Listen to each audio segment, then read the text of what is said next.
Hello, everybody. You see the curtain up? Well, normally I wouldn't have it up, have the windows open, but I got a Schneider trailer next to me, and I realized when I started recording, I started looking a little orange, and I didn't like the way it looked. So now I'm back looking somewhat human. I posted a video on Friday about a time for a change. I thought maybe it was time for a change. And people didn't understand, okay, why? What's the point of this? Do you get tired of the name? You feel like it's stagnant? I said, no, it's people responding back to me in the comments, and I see TCFG for that college football guy. And I'd like that to be something a little more personal that looks like a collection of letters used in Scrabble. So, and I asked a question of all of you, and I had some ideas for other ideas here, but for the most part, it was one thing. Don't change it. Makes you different. Instead of being a podcast like everybody else, you're different. You're actually individual. But there will be a minor change. A lot of people on YouTube have their major media people. They use their real name. Some just use part of their name. So I'm going to kind of split the difference, like Scotty B. the Baylor King, real name Scott, which was not really that hard to figure out. Love you, Scotty. So what I decided to do is that the intro into the video is going to change a little bit. So I guess now that I've done all that, hello everyone, I'm Bill, and I'm that college football guy. So if you want to call me in the comments, call me by Bill. You can do that, or you can put that college football guy. I wanted to make it a little more personal between us interacting with each other. Besides, that way the interaction's better. I'm not changing the name of the channel. It will stay that college football guy. So everybody, calm down. That's not happening. Like I said, there are some great ideas, things that could happen in the future, but. That college football guy is staying. But I'm Bill, and if you want to call me by that in the comments, please feel free to do so. Now that we got that out the way, and thanks everybody for commenting on that video on Friday. Not going to this be like a recap show, but this is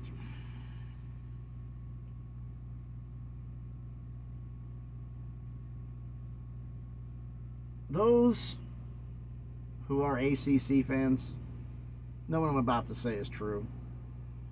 That the trolls that have been plotting and planning for the demise of the ACC, the absolute complete destruction and elimination of it, not with any real proof, but just for the fact that they just don't like them.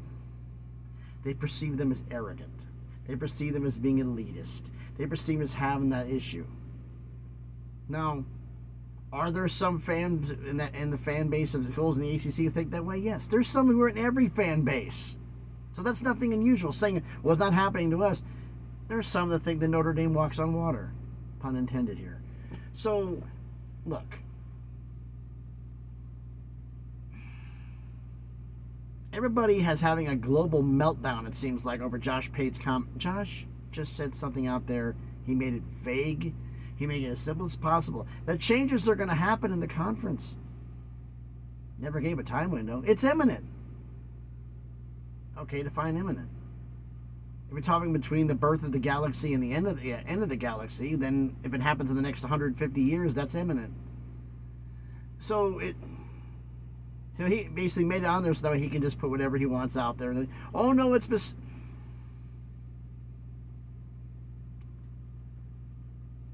Florida State's gone.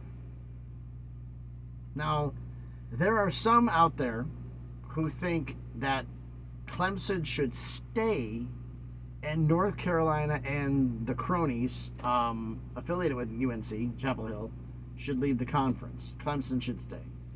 Look, we're not going to find out anything soon. This is going to be because the court hearing cases are in July, which means that window, late July, early July and late July. So that window to get schools kicked out and have the abolish the conference, not happening. It's over. Okay?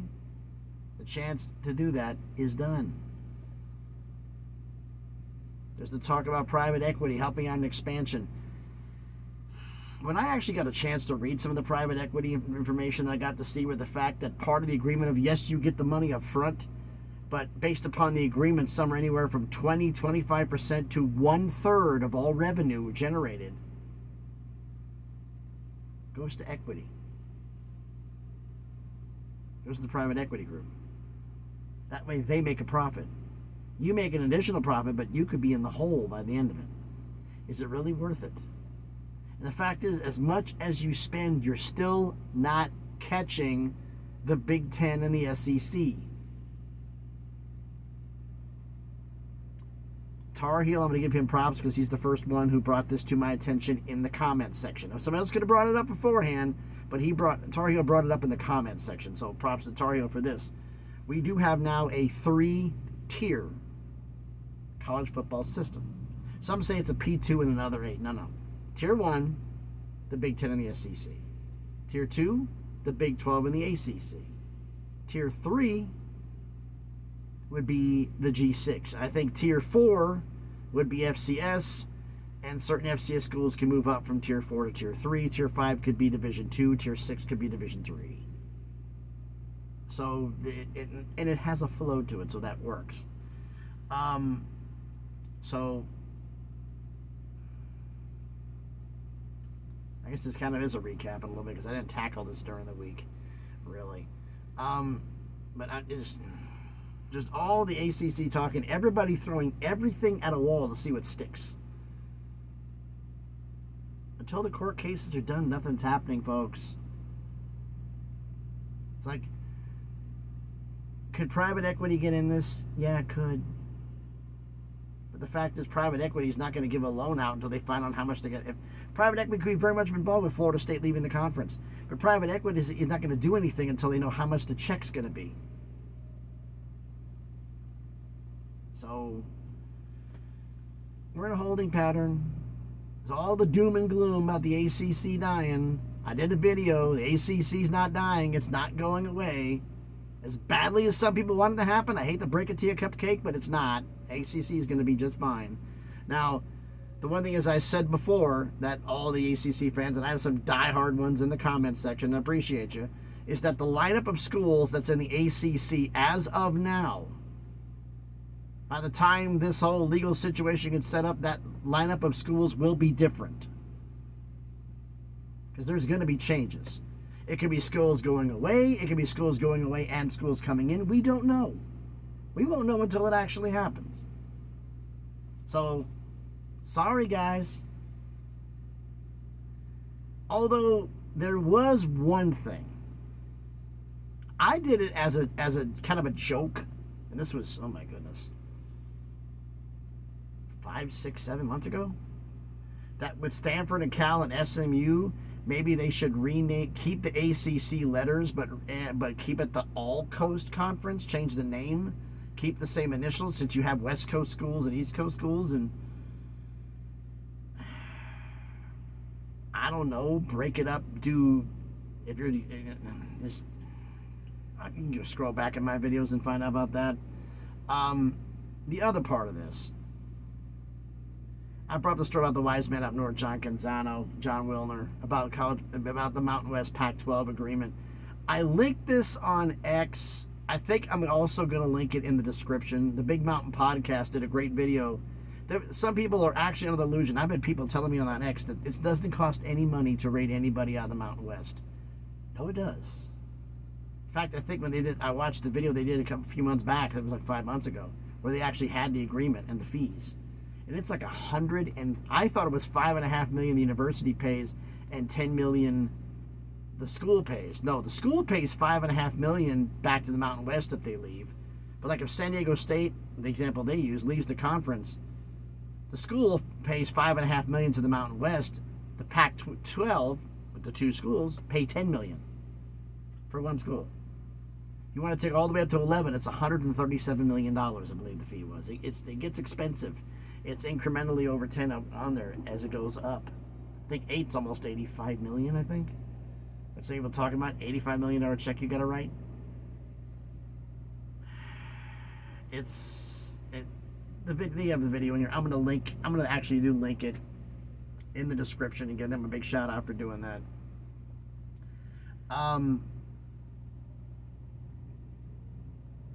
But those two have been vocal, Pac-12 supporters, that we've known this for a long time. Canzano still believes that it's going to happen. The Pac-12 is going to pick and choose.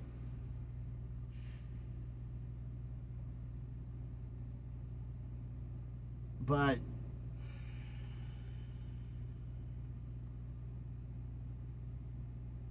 I look at this as the fact is I just don't see it, because regionality be lost. Yeah, you be the great Big 5, yeah, but unless you're making $20 million a year, it's worthless, and you're not making $20 million a year. Well, if they picked and choose 4 schools from this, they're going to get $10 million, which means if you pick the other schools, the best you're going to get is 12 to 13. And you have a lot of cross-country travel to do that's going to piss your student athletes off. And some of them will leave because they have to travel so far with less quality facilities to be in. You're willing to go cross-country to Alabama, to Georgia, North Carolina, to Penn State, to Rutgers, high-end facilities.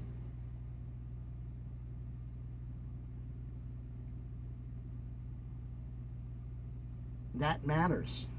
And with the fact you're having a budget and a budget shortfall, and because Oregon State and Washington State have to pay back on the lawsuit,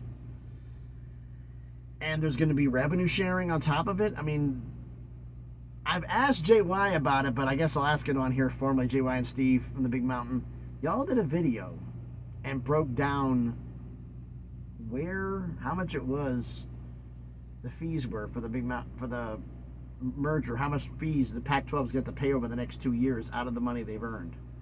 And then you could look at financial viability. They did a video on it. I cannot remember which one it was. I was scrolling through trying to figure it out, so I was always going to put that up there.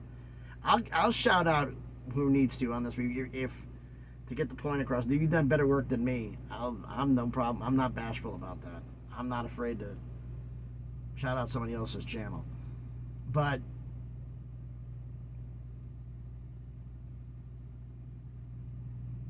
it's not financially viable. And with the fact that, well, Washington State is a financial disaster. Nobody's disputing that right now. So the fact that they're going to have to pay this huge lawsuit out, if the state won't bail them out of the other debts, you really think they're going to cut them a check to pay for this? No. How much the university was going to have to pay? 90 to 100 million a school, maybe more, maybe less.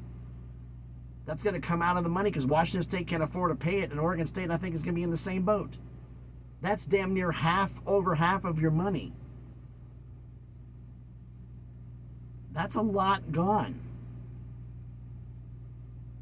So,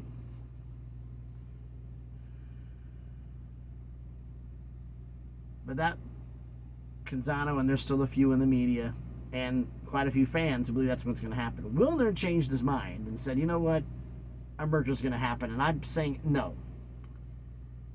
The reason this agreement, this whole it's a 1-year agreement and up to a 2-year agreement. And I think the 2 years is important. Is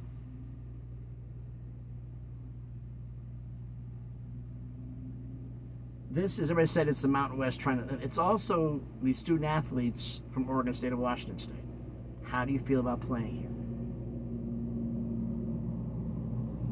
And there's a lot of things about it. I said, well, we're not going to cut schools out of it. We'll cut schools out of the Mountain West and not bring them in. You do understand the fact, like I brought this up on a tweet. Was on X. It was, you generate money as a G5. Primarily, I mean, you have your ticket sales and all the internal revenues you do as normal day-to-day operations. That's standard with everybody. But the way you make more money is 2 things. 1, your media deal. And 2, NCAA tournament shares. That's how your conference makes money. That's how you make money. Because the tournament shares go in the conference and everybody gets a cut whether you made the tournament or not. Everybody does. So, that being said,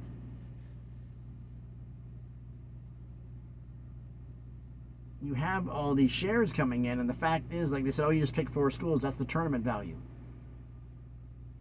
In the last 5 years, 6 last year, 7 Mountain West schools made the NCAA tournament in the last 5 tourneys, because we didn't have one in 2020 because of COVID-19. We didn't have one. But last 5 tourneys, 7 have made it. And in the last 10 years, it's been 9 different schools have made the tourney. So doing all of that, you're leaving a lot of market shares behind.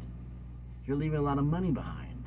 One of those teams that made the tournament in the last 10 years was Hawaii. Everybody said leave behind. Everybody seems to forget about the Manoa rule. The fact that it's a rule that if you, the University of Hawaii and Manoa, the Rainbow Warriors, they're allowed to do this, as well as anybody who travels to Hawaii on the road to play Hawaiian football. You're allowed to schedule one extra regular season game, get a 13th game because you played Hawaii on the road, and you schedule that game at home to make up for your travel losses. You can do that to make extra revenue. Now, for those who know Hawaii's on the road's coming up there, you try to schedule all G5. That way you can have that extra game be a body bag game against an FCS school, or you could schedule another G5 that you don't have to pay any money to. It all depends how you want to work it. But that helps out with certain things. So knowing that,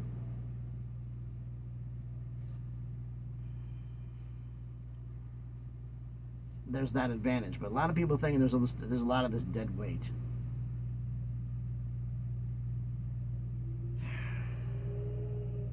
If you make, like, one everybody seems to forget about, and they say is the biggest dead weight of one of the schools they would never take is Nevada, out of the Mountain West.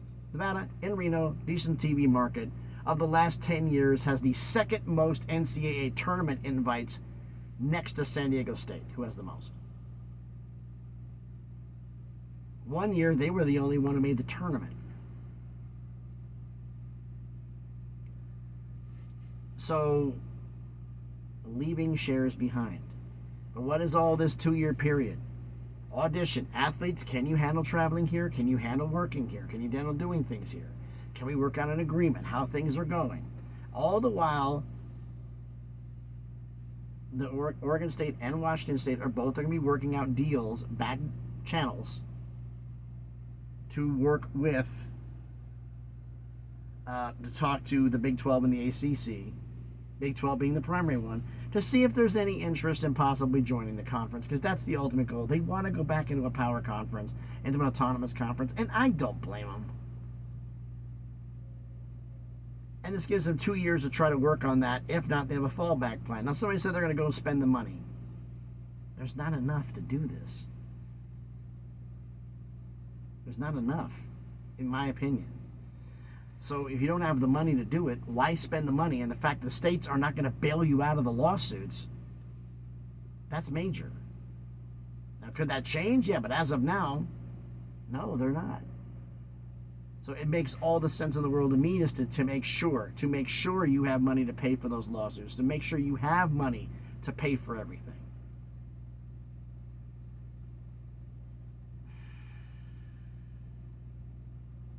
Best options, you can label 1A, 1B, whatever order you want to put them in, ACC, Big 12, Big 12, ACC.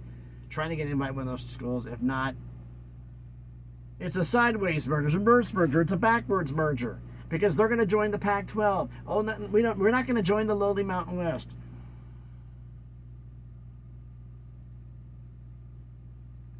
Get over yourself.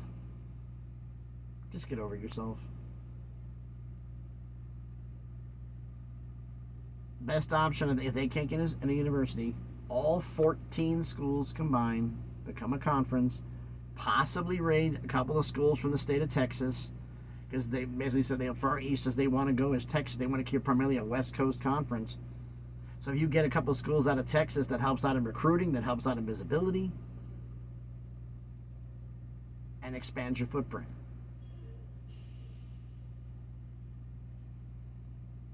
So I've done my rant. I've talked long enough. So Thanks, everybody, for watching. If you haven't done it already, do me a favor. Smash that like button. Hit the thumbs up. It helps with the algorithm. Helps the video be seen by more people. Comment on the video. That college football guy is staying. The ACC trolls are going to be out. My ACC fans, we all know this not going anywhere. They're going to keep going up and saying everything under the sun to get a rise out of you. Just let it go.